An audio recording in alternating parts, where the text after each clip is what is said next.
పట్టణంలోనే అభ్యర్థులను గెలిపించుకోవాల్సిన బాధ్యత ప్రతి బీజేపీ కార్యకర్తపై ఉందని బీజేపీ ఏపీ అధ్యక్షురాలు పురంధేశ్వరి అన్నారు. బీజేపీ అభ్యర్థులను ఎలా అయితే గెలిపించుకుంటామో పొత్తు ధర్మంలో భాగంగా కూటమి అభ్యర్థులను అలాగే గెలిపించాల్సిన అవసరం ఉందని చెప్పారు.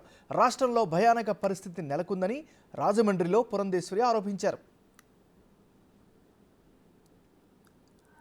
అభ్యర్థులు మన పొత్తులో భాగంగా మనకి 10 అసెంబ్లీ నియోజకవర్గాలు, అదేవిధంగా 6 పార్లమెంట్ నియోజకవర్గాలు భారతీయ జనతా పార్టీ ఇప్పుడు ఈ ఎన్నికల్లో పోటీ చేయబోతుంది.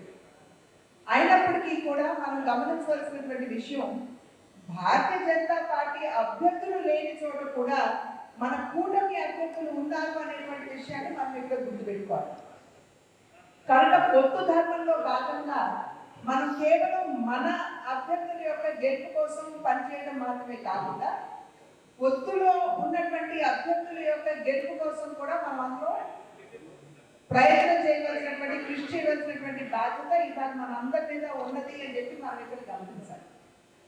కూటమి ఎందుకు వెళ్ళారు అనేటువంటి విషయానికి వస్తే, రాష్ట్రంలో ఉన్నటువంటి పరిస్థితి ఎంత భయంకరంగా ఉందో మనందరికీ తెలిసినటువంటి విషయం. రాష్ట్రం మీద ఇవాళ 12.5 లక్షల కోట్ల అప్పు భారం ఇవాళ రాష్ట్రం మీద ప్రస్తుత ప్రభుత్వం మోపింది.